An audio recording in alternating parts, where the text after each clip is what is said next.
اللہ وحدہ والصلاۃ والسلام علی من لا نبی بعدہ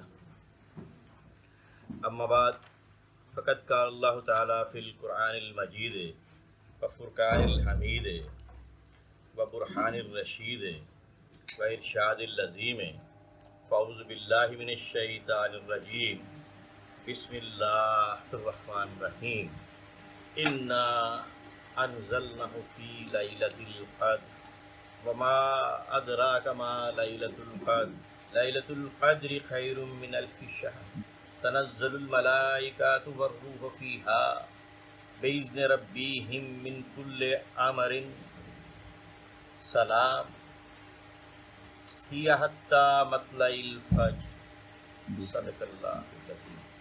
سورہ قدر ہے، مکی سورہ ہے۔ انا، جب انا اور انا، انا کا مطلب ہوتا ہے یقیناً اور انا ہم، اکٹھے آئیں تو اس کو اکٹھا لکھا جاتا ہے انا، یعنی یقیناً ہم۔ انزلنا، پھر دوبارہ انزلہ اور نازل کیا ہم نے۔ اب یہ قرآن جو ہے یہ نزلہ بھی ہے، انزلہ بھی ہے، اکٹھا بھی نازل ہوا ہے حضور کے قلب پر، جبریل کو بھی اکٹھا دیا گیا، اور انزلہ تھوڑا تھوڑا کر کے بھی، انزلہ اکٹھا بھی آیا اور نزلہ تھوڑا تھوڑا کر کے بھی نازل، نزلہ تھوڑا تھوڑا کر کے، انزلہ اکٹھا، فی لیلۃ القدر، قدر والی رات، یعنی ایسی رات جس میں تمام چیزوں کے اندازے لگ جائیں۔ آپ دور سے دیکھیں، چار مکان اکٹھے ہوں، ایک اونچا ہو، ایک نیچا ہو، ایک اس سے نیچا ہو، تو آپ دور سے بغیر فیتے کے کہہ سکتے ہیں کہ یہ مکان اونچا ہے، یہ نیچا ہے، حساب لگا سکتے ہیں نا، یہ درخت اونچا ہے، یہ درخت نیچا ہے، دور سے۔ لیکن اصل حساب وہ ہے جو آپ فیتا لے کے اس کو ناپیں گے۔ تو یہ جو حساب ہوتا ہے، جو آپ دور سے حساب لگا لیں، اس کو قدر کہتے ہیں۔ اسی سے تقدیر ہے، وما ادراک ما لیلۃ القدر۔ یہ استفہام انکاری ہے، اس کا یہ مطلب نہیں ہے کہ آپ کو کیا پتہ لیلۃ القدر کیا ہے، یہ استفہام انکاری ہے، یعنی یہ کہنا یہ کہ کیا آپ کو پتہ ہے، آپ کو نہیں پتہ، کیا آپ کو تو پتہ ہے نا لیلۃ القدر کیا ہے۔ اب میں قرآن سے اس بات کا جواب دوں گا، پہلے آپ کو الفاظ سے جواب دوں گا، پھر قرآن سے جواب دوں گا کہ یہ کیوں کہا گیا۔ جب پہلی وحی آئی تو کیا تھی پہلی وحی؟ بسم اللہ الرحمن الرحیم۔ پہلی وحی کیا ہے؟ اقرأ باسم ربک الذی خلق۔ یہ ترتیب رسولی میں اس سے پہلی جو صورت ہے، ترتیب رسولی میں حضور نے ایسے ہی نہیں اس سے پہلی صورت رکھ دی، اس لیے کہ پہلے یہ آئی پھر یہ آئی۔ اقرأ باسم ربک الذی خلق، آپ غار حرا میں ہیں، ارشاد ہوا پڑھیے، ارشاد کیا ہوا؟ اقرأ، پڑھیے، اقرأ باسم ربک الذی خلق، پڑھیے اپنے رب کے نام سے جس نے پیدا فرمایا۔ اب یہ آیا مبارکہ کہاں نازل ہوئی؟ غار حرا میں۔ یہ پہلی سورہ ہے جس کی پہلی چند آیات نازل ہوئی۔ بسم اللہ الرحمن الرحیم، اقرأ باسم ربک الذی خلق، خلق الانسان من علق، نازل ہو گئی نا۔ اب قرآن نازل کب ہوا؟ سورہ بقرہ کو دیکھیں، شہر رمضان الذی انزل فیہ القرآن، قرآن کب نازل ہوا؟ شہر رمضان الذی، قرآن رمضان میں نازل ہوا، رمضان میں نازل ہوا۔ تو رمضان کی 27 تاریخ کو قرآن کی پہلی سورہ نازل ہوئی جب حضور غار حرا میں تھے۔ جب پہلی آیت نازل ہوئی بسم اللہ الرحمن الرحیم، اور اس کے بعد اقرا بسم ربک الذی خلق، جب پہلی وحی نازل ہوئی تو تبھی لیلۃ القدر تھی، تبھی لیلۃ القدر تھی، کیونکہ قرآن خود کہہ رہا ہے انا انزلناہ فی لیلۃ القدر، ہم نے اس کو لیلۃ القدر میں نازل کیا۔ تو لیلۃ القدر میں کون سی سورت نازل ہوئی؟ سورہ علق، اقرا بسم ربک الذی۔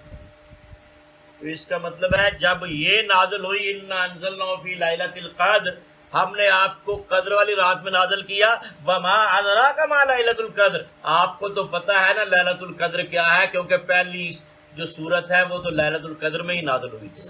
پہلی سورت یہ استفہام، جو عربی سمجھتے ہیں نا ان کو سمجھ آ جائے گی، یہ استفہام انکاری ہے۔ ارایت الذی، کیا آپ نے دیکھا ہے؟ آپ نے تو دیکھا ہے نا۔ اب عربی میں آپ دیکھیں جہاں پہ وما ادراک آئے گا نا، اس کے بعد اللہ تعالیٰ وحی میں وہ بات یقینی طور پہ فرما دیں گے، اور تدری کا جب آئے گا جیسے قیامت کا ذکر ہے تو اس کو اللہ تعالیٰ پوشیدہ فرما دے گا۔ یہ پورا قرآن اٹھا کے دیکھیں، وما ادراک ما لیلۃ القدر، آپ کو تو پتہ ہے نا لیلۃ القدر کیا ہے، اب ان کو بتا دیں لیلۃ القدر کیا ہے۔ لیلۃ القدر خیر من الف شہر، یہ 1000 مہینوں سے بہتر ہے۔ صحابہ نے عرض کی یا رسول اللہ، پہلے لوگوں کی بڑی عمریں ہوتی تھی، 100 سال، 200 سال، 300 سال بڑی عبادت کرتے، ہم کیا کریں؟ فرمایا تم لیلۃ القدر کو تلاش کرو، ایک رات تلاش ہو گئی تو 83 سال کئی مہینے کی بن جائے گی، اس میں عبادت کر لو تو 83 سال کئی مہینے کی عبادت ہو جائے گی۔ اب یہ کہا، اب یہ لوگ یہ سوچتے ہیں نا کہ جی میں رات کو جاگا نہیں، میں رات کو، لوگ کہتے ہیں جی میں نے جی لیلۃ القدر نہیں پا سکا، جی میں پوری رات نہیں جاگ سکا، سو گیا کچھ دیر کے لیے، کچھ کہتے ہیں میں جاگ نہیں سکا۔ تو بھئی جو آپ مزدوری دن میں کر رہے ہو، جو آپ کام کر رہے ہو، اگر رات کو نہیں جاگ سکے تو 2 کام صرف کر لو، عشاء کی نماز باجماعت پڑھ لو، فجر کی نماز باجماعت پڑھ لو، تمام رات عبادت کا ثواب ملے گا۔ حضور اکرم صلی اللہ علیہ وسلم صحابہ نے پوچھا، آپ نے کہا جو عشاء کی نماز پڑھ لیتا ہے آدھی رات کا ثواب اس کو مل گیا، جو فجر کی پڑھ لیتا ہے باقی آدھی رات کا اس کو مل گیا۔ ہر رات میں صرف 2 نفل پڑھ لو، 83 سال 2 نفل پڑھنے کا ثواب ملے گا کہ اس نے 83 سال 2 نفل پڑھے، صرف 5 راتوں میں، 21، 23، 25، 27 اور 29، اب 29 رہ گئی ہے، اور غالب امکان ہے، یقین تو اللہ کو ہے، یقین کے ساتھ تو کوئی بھی کوئی کچھ کہہ سکتا، لیکن جو نشانیاں بتائی گئی ہیں غالب امکان ہے کہ ہو سکتا ہے یہ 29 ہی ہو۔ تو اس لیے 4-5 کام ایسے ہیں کہ یہ بڑے چھوٹے چھوٹے کام ہیں، آپ یہ کر لیں، 10 منٹ کے کام بھی نہیں ہیں، تو اس میں نماز، روزہ، حج، زکوٰۃ، ایمان سارا کچھ آ جائے۔ 2 نوافل پڑھ لیں ڈیلی، روزانہ صرف 2 نفل پڑھ لیں، 83 سال روزانہ نفل پڑھنے کا ثواب ملے گا۔ صرف 1 پیسہ، 1 روپیہ، 10 پیسے، 2 روپے کسی کو دے دیں، 83 سال صدقہ اور زکوٰۃ دینے کا ثواب ملے گا۔ 3 دفعہ تیسرا کلمہ سبحان اللہ والحمد للہ ولا الہ الا اللہ واللہ اکبر ولا حول ولا قوت الا باللہ العلی العظیم، یہ پڑھ لیں، 83 حج کرنے کا ثواب ملے گا۔ 4 دفعہ سورہ فاتحہ پڑھ لیں، روزانہ 4000 دینار صدقہ کرنے کا ثواب ملے گا، اور 83 سال کا ملے گا۔ اللہ کا وعدہ ہے، یہ میرا وعدہ نہیں ہے، وعد اللہ حق کا، ان اللہ لا یخلف المیعاد، وہ اپنے وعدے سے پھرتا نہیں ہے. لیلۃ القدر خیر من الف شہر، اور اس کے رسول کا وعدہ ہے کہ جو اس رات میں عشاء اور فجر باجماعت پڑھ لیتا ہے گویا اس نے رات کو پا لیا. یہ بڑا آسان کام ہے، یہ دین مشکل نہیں ہے. الدین یسر، میرا دین بڑا آسان ہے. یرید اللہ بکم اليسر ولا یرید بکم العسر، اللہ تمہارے لیے آسانی چاہتا ہے، مشکل نہیں چاہتا. تو اس لیے یہ چھوٹے چھوٹے کام ہیں، ابھی 2-3 دن ہیں، کر لیں. غالب امکان ہے کہ اللہ تعالیٰ اپنے فضل سے ہم سب پہ مہربانی کر دیں. تنزل الملائکۃ والروح فیہا باذن ربہم من کل امر سلام، اس میں فرشتے روح القدس جبریل خود آتے ہیں، اور جس کے ساتھ جبریل ہاتھ ملاتے ہیں اس کی آنکھوں میں آنسو آ جاتے ہیں. تو اس لیے اس رات میں چھوٹے چھوٹے اعمال کر لیں، ان کا بہت ثواب ہے. سلام، اور یہ صبح تک ہے، یہ حتی مطلع الفجر، صبح تک. تو اللہ تعالیٰ اس رات کو پانے کی، اس میں عبادت کرنے کی اور اس میں نیک اعمال کرنے کی توفیق عطا فرمائے. اور یہ چھوٹی چھوٹی چیزیں ہیں، بہت زیادہ یہ ضرورت نہیں ہوتی بہت زیادہ عبادات کی. لوگ سارا دن کام کرتے ہیں، انہوں نے روزی بھی کمانی ہوتی ہے، پھر نمازیں پڑھتے ہیں. رمضان اور غیر رمضان میں، رمضان اور غیر رمضان میں حضرت سیدہ عائشہ صدیقہ رضی اللہ تعالیٰ عنہ فرماتی ہیں کہ رسول اللہ صلی اللہ علیہ وسلم نے کبھی بھی 11 رکعت سے زیادہ نماز نفل نہیں پڑھی، کبھی بھی. تو آپ کم از کم رسول اللہ صلی اللہ علیہ وسلم تو ساری رات بھی کھڑے رہتے تھے.